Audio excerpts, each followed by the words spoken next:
Welcome back to the deep dive. Look, I'm going to be honest with you. Usually, we ease into things here. A little bit of a warm-up. Exactly, a warm-up. Today, there is no warm-up. We are jumping straight into the fire. I can tell. But before we do that, I have one job for you.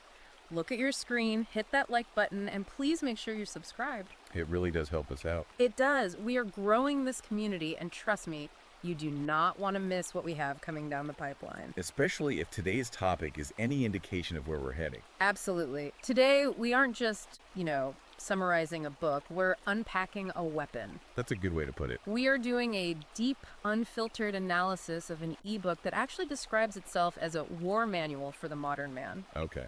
It's titled Redpilled Father Lessons for Life About Out-of-Control Women, and it's written by Conrad Riker. Now, full disclaimer, Right. This is not a polite book. It's not a book you read to feel fuzzy inside. It's explosive. Explosive is putting it mildly. Riker isn't writing for the general public here. Yeah. He's writing specifically for men who feel like the modern world, the courts, the dating arc at the workplace, is rigged against them. Right. He calls it a survival guide for those who have been, and this is his quote, gutted, used, and discarded. And look, we can only cover so much in 15, maybe 16 minutes. So if you want the full arsenal, and I mean the raw, unedited strategies, You need the source material. you have to get it. Go to Amazon Kindle or Google Play Books right now and buy this ebook. Put it on your phone. Read it when you're alone, because I'm telling you, Riker is saying the quiet parts out loud. And to really understand this book, you have to understand the worldview. The title itself uses the term red-pilled. From The Matrix. Exactly. For anyone who might not be deep in these internet subcultures, it's a reference to the Matrix. You take the red pill, you wake up to a painful reality. Or you take the blue pill and stay in the comfortable delusion. And the delusion, according to Conrad Riker, is the nice guy narrative. That's the core of it, isn't it? It's the absolute foundation. We grow up with this script, right? If you're kind, if you're vulnerable, if you're a supportive partner and a good provider, You'll be rewarded. you'll be rewarded with loyalty and love. Riker takes a sledgehammer to that entire idea. He argues that this narrative is a fundamental lie told by a society that wants compliant worker drones, not strong men. He literally starts the book with a warning label. He says something like, if you're a snowflake or you believe in Disney endings, Put the book down. yeah, put the book down and go get a soy latte. He says this is for men who are ready to rebuild from the ashes. It's a roadmap for what he calls the autonomous man. But to get there, he says you first have to understand the battlefield. And that first battlefront, it's the concept of love itself. This is where things get controversial right out of the gate. He challenges the very definition of love. He says men and women, they just don't love the same way. It's a biological argument, really. He posits that men love, idealistically, they love the woman for who she is. But Riker argues that women love strictly based on trade. He literally writes, women don't love, they trade. Wow. He views female affection as a transaction for security, status, and utility. That is a brutal assessment. He's basically saying, she didn't marry you for your soul. She married you because your job provides the safety net. And because of that transactional nature, he argues that vulnerability, which society tells men is a strength, is actually a trap. The cult of vulnerability. He calls it the cult of vulnerability. The world tells men, open up, cry, share your fears. Riker says that is a lie designed to test your weakness. And when a man shows weakness, Riker argues a woman's biological imperative kicks in, and she just loses respect for him. She can't help it. he uses this really visceral image to prove his point, the parking lot anecdote. I think this is going to stick with every guy listening. Oh, it's powerful. He describes a scene where a husband is literally crying in a parking lot, begging his wife not to leave him. Pouring his heart out. Right. And who is she leaving him for? The pool guy. The pool guy. It's a contrast of archetypes. The husband is showing maximum vulnerability, tears, pleading, communicating his feelings. And the pool guy He's just in the background. He just fixed the filter and stood tall. fixed the filter and stood tall. That's the phrase. Riker's analysis is that the woman despises the weeping husband because he signals instability. He's a liability. He's a liability. She respects the pool guy because he signals competence and stoicism. The pool guy isn't begging. He's solving a problem. Riker says that competence is the only thing that negotiates desire. If you're the crying husband, you've already lost. And this leads directly into what he calls shit tests. I feel like most guys have experienced this, but just didn't have the vocabulary for it. I think so. He says women are constantly running these little stress tests on men. And it's evolutionary. He argues it's evolutionary. A woman needs to know, is this man a rock or is he sand? So she tests you. Like the girl in high school ignoring you. That's a test. Your wife picking a fight right before you have a big presentation. A test. Riker says they're not always malicious. They're instinctual checks to see if you will crumble. So if you get angry, you fail. If you apologize, you fail. So, what's the winning move? He talks about this green beret glare. Yeah, this is a psychological tactic. Yeah. Riker advises that when a woman disrespects you or tries to bait you into an argument, you just don't engage verbally. You don't defend yourself. Instead, you use silent, unblinking eye contact. He tells a story about a woman trying to compare him to another man just to make him jealous. And he didn't say a word. Not a syllable. He just stared at her. No smile, no anger, just a dead-eyed, neutral stare for 90 seconds. 90 seconds. Do you know how long that is in a conversation? That is an eternity. That is the whole point. Yeah. It forces the other person to sit in the discomfort of their own behavior. So what happened? He says eventually she started squirming, looking down, and finally apologized. He argues that silence is the ultimate assertion of dominance because it shows you're not rattled. You are the immovable object. And for, like, longer-term conflict, he mentions the gray rock method. Right. This is for when you're dealing with a partner who thrives on drama. You become a gray rock. You become as boring and uninteresting as a rock. If she sends you a wall of text trying to start a fight, you don't argue back. You give her absolutely nothing to latch onto. He mentions replying to frantic texts in 12-hour gaps. 12 hours. 12 hours. If I did that, my phone would literally blow up. Riker would say, let it blow up. His response would just be, okay, or fine. That's it. That's it. He claims he saved 6 months of therapy bills just by becoming boring. The logic is that manipulators need fuel. They need your emotional reaction. If you starve them of that fuel, they eventually starve. It's all about emotional discipline. Eh. But Riker doesn't just keep this at the level of, bad relationships. He zooms way out. Way out. He argues that the reason relationships are this way is because the entire system has been captured. He calls modern feminism Marxism with lipstick.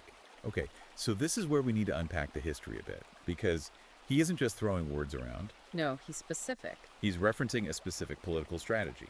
He talks about Antonio Gramsci. Italian communist, right? That's the one. Gramsci wrote his prison notebooks back in the 1930s. And he realized that violent revolution doesn't work in the West because the culture is too strong. So you have to go from the inside. Exactly. He proposed the long march through the institutions. The idea is to slowly infiltrate and take over the schools, the media, the courts, and HR departments. Riker argues this has already happened. And these institutions that used to protect merit and order have been captured by an ideology that sees men as the enemy class. That's his argument. So when he says Marxism with lipstick, he means it's the same oppressor versus oppressed narrative. Just swapped from rich versus poor to men versus women. Precisely. And he brings receipts. He points to specific laws that he claims were designed to dismantle men's lives. The biggest one he highlights is the Bradley Amendment from 1986. He calls this the financial guillotine. I actually had to look this up because it sounds insane, but he's right. It is terrifying. The Bradley Amendment made child support arrears non-dischargeable in bankruptcy. So just think about what that means. Right. In America, if a business fails or you make a bad investment, you can declare bankruptcy and start over. But if you fall behind on child support, Even if you lost your job. or got cancer, or were in a coma, that debt is cemented. It follows you forever. The government can take your driver's license, your passport, your professional license. Riker says this treats men as guilty until proven bankrupt, and even then, there's no relief. He also goes after the Equal Pay Act and Title IX. I think most people just think Title IX is about, like, women's soccer. But he says it's been weaponized on college campuses. He argues it's been completely flipped. From equal access to what? They're targeting men. He cites data showing that by 2020, 75% of campus sexual misconduct investigations targeted men. 75%. Yeah. He describes these secret tribunals where men are denied due process, denied lawyers, and expelled on the flimsiest evidence. He calls it a guilty until proven innocent system that destroys young men's futures before they even start. So this creates what he calls the innocence hierarchy. Exactly. Women and children are at the top, protected at all costs. Men are at the bottom, disposable. And he uses that comparison with health funding to prove it. It's a really stark comparison. Look at the resources poured into breast cancer awareness or programs for queer youth resilience. Billions in funding. Billions. Then look at the boy crisis. Boys are dropping out of school at record rates. They make up 70% of D and F grades. They account for the vast majority of suicides. And Riker asks, where is the government task force for boys? It doesn't exist. He says the system is happy to let men fail. That silence from the institutions is deafening. It is. And that's why he pivots to the only solution he thinks works: economic autonomy. He just says, money is power. I mean, if the system won't protect you, you have to buy your own protection. He is incredibly blunt here. He tells young men, stop apologizing for wanting to be rich. And stop playing house in your 20s. He's very against joint bank accounts, calls them a massive security breach. But his main advice is about the grind gap. This is the part where he says, your 20s are for grinding, not groveling. He tells that story of Chris Sacca. It's a great example. Chris Sacca is a billionaire now, famous for being an early investor in Uber and Twitter. But his 20s. In his 20s, he wasn't out dating or trying to be the cool guy at the club. He was sleeping on a floor, broke, maxing out credit cards to buy tiny stakes in companies he believed in. He was obsessed. And Riker uses that to illustrate the compounding returns of competence. Right. While other guys were chasing girls, which Riker sees as a depreciating asset, Sacca was building equity. He calls this a neurological necessity. He does. He argues that the dopamine hit a man gets from building something, writing code, closing a deal, fixing a car, is superior to the dopamine from female validation. He says learning Python at 28 can triple your income by 32. That's leverage. Swipe left on Tinder, swipe right on your career. And the end goal of all this grinding, it's not just to get a hotter wife, it's to become the autonomous man. This shocked me, but he cites Gallup data stating that single men are actually 22% happier than married men. So society tells us the lonely bachelor is miserable.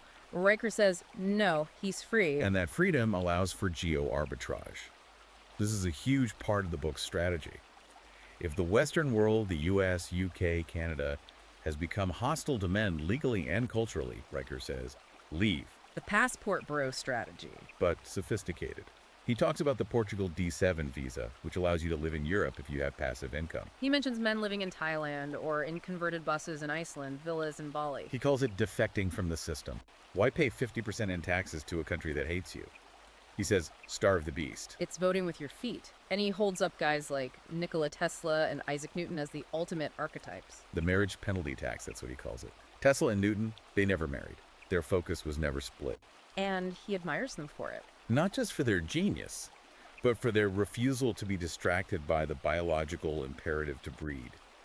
He suggests that if a man wants to leave a real legacy, he might have to walk that solitary path. Now, we have to talk about the fathers. This is really the emotional core of the book. It is. Riker claims there's an active war on fathers designed to erase male authority from the family. And he believes the family court system is the enforcement arm of that war. He tells the story of Marcus Thompson. This is a hard one to hear. The father in Ohio. Yeah. The father in Ohio who climbed a 300-foot construction crane. He sat up there for 18 hours. People on the ground thought he was crazy or suicidal. Riker says he was neither. He was just desperate. He'd been stripped of his rights. Stripped of his rights to see his kids, drained of his money, completely silenced. Climbing that crane was the only way he could get anyone to even look at him. And Riker uses that image, a man alone in the freezing wind, 300 feet in the air, as a symbol of the modern father's plight. But he doesn't want men to just end up on a crane. He proposes a counter strategy. He calls it parallel worlds. This is actually brilliant. It is. The standard advice is fight for your kids in court. Riker says you will lose. The court is rigged. So what do you do? Instead, he says to build a parallel world. If the mother alienates the children, or the court restricts access, you don't give up, but you don't play their game. You build a legacy outside of it. He tells that story of the woodworking father. Right. This guy was denied in-person visits. So he started a YouTube channel and a live stream from his workshop. And he just taught woodworking. He taught woodworking, joinery, patience. And he spoke to the camera as if he was speaking to his son.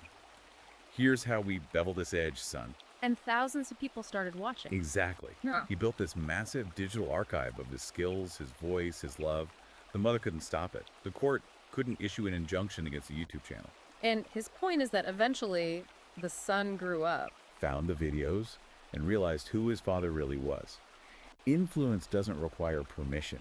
It requires production. That is such a powerful workaround. It leads to his final call to action, which is to be the patriarch. And he knows that word triggers people. Oh, he loves that it triggers people. He argues we need to reclaim it. He points to the Amish community. Okay. You can say what you want about their technology, but Riker points out they have traditional gender roles, strong patriarchal leadership, and as a result, Zero divorce. virtually zero crime, no drug addiction. Riker argues that patriarchy isn't oppression, it's order, it's protection. He basically says that when men step down, chaos steps in. And he has zero patience for modern therapy's attempt to fix men by making them act like women. He says therapy infantilizes men. Sitting on a couch discussing your trauma is a waste of time, in his view. So what's the alternative? He advocates for the weight room or the garage at 3 a.m. Yeah. He uses Chris Kyle, the American sniper, as the model. The mission, not the feelings. Right. Chris Kyle didn't heal by crying about the war. He healed by helping other vets, by finding a new mission. Riker argues men process pain through action. You don't talk your way out of depression, you work your way out of it. You build your body, you build your business, you build your empire. That is the cure. So let's bring this all home. What's the big picture here?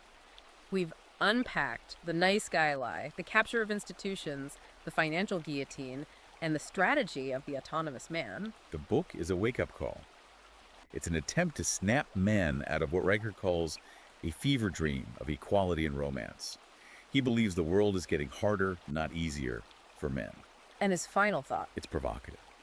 He says the future isn't woke. The pendulum will swing back. But it won't be won by the men complaining on Twitter. It will be won by men who refuse to disappear. Who refuse to apologize for their nature. Men who build their own empires in silence and let the results do the talking. That is a heavy, heavy note to end on, but it is exactly why this book is making waves. It just refuses to compromise. It really does. Listen, if this deep dive sparks something in you, whether it's anger, agreement, or just a realization that you need to sharpen your game, you owe it to yourself to read the source material. We've just scratched the surface. Absolutely. Go to Amazon Kindle or Google Play Books right now, search for Redpilled Father Lessons for Life about out-of-control women. Buy it. Read it. It's the manual you didn't get at birth. And Conrad Riker is constantly putting out new analysis on the state of the world. If you want the raw feed, you need to follow him at Conrad Riker on Substack. What's his tagline? He promises truth that hits harder than a divorce lawyer. And frankly, after reading this, I believe him. Absolutely. Go check him out. And finally, if you appreciate us having the guts to cover books like this, books that other shows might be afraid to touch, please like and subscribe to The Deep Dive. It helps us keep the lights on and keeps the truth coming. It does. Thanks for listening, and until next time, stay dangerous and keep building.